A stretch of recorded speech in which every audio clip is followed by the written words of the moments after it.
Okay, in this video, which is the rather impromptu, because I do not have a script with me, I will go and talk about why capital land, as well as the various retail REITs, especially office, I'm not too sure, still remain a good investment thesis.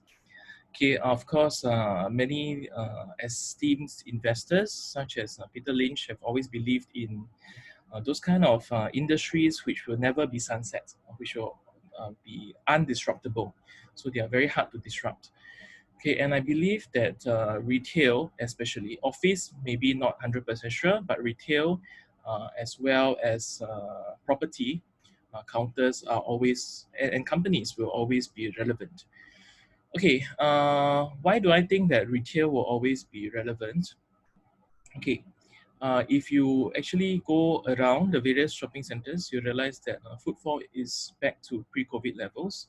People are queuing very long just to get in. Okay, queuing does not deter them from getting in. And the retail experience is very hard to replace. Okay, through online shopping, especially family time is very important nowadays. You will see families going out, and you'll see school students as well as millennials hanging out in groups in the shopping centers, and sometimes hanging out in food and beverage places, in retail spaces. And in fact, a recent article from Goldman said, the American bank, it said that millennials are looking for experiences. And shopping online is, I don't think it's much of an experience. I think we are looking for experiences in retail, for example, going to the cinema, going to have a meal with friends, hanging out after school with friends. And I think this is going to be the constant for the next at least 5 to 10 years. Of course, I'm not going to say what about the future, okay? But at least for the next 5 to 10 years, rental is not going to be a problem. In fact, we are not seeing any rental decline. Also, you see increasingly a lot of tuition centers in the retail malls, and food and beverage is becoming a very big thing in retail because delivery is not going to make it as unless you are always there at home and you're not going out to see what's going on around you.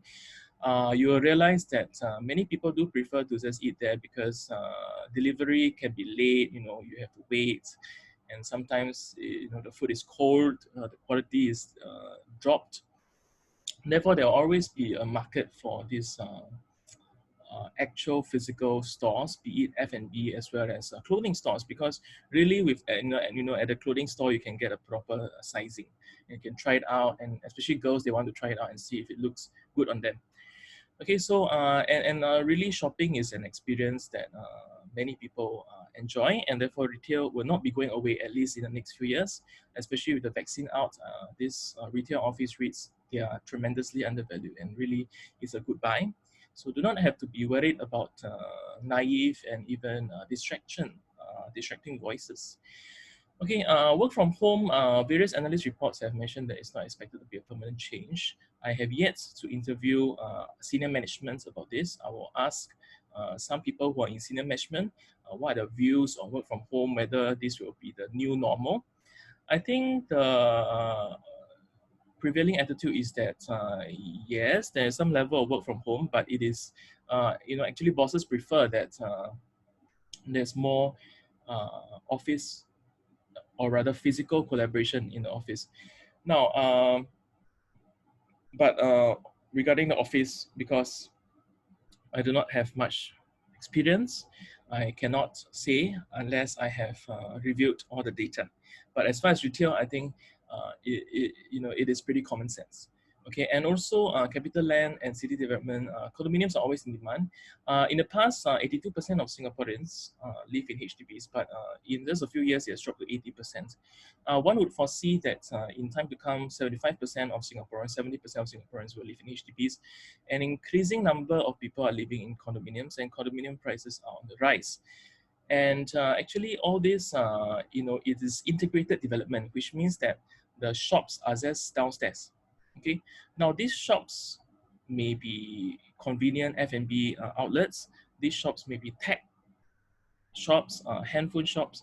So indeed, retail space is always going to be relevant because sometimes you order something, you may need to wait a few days for it to come, and sometimes we need it immediately, and therefore this,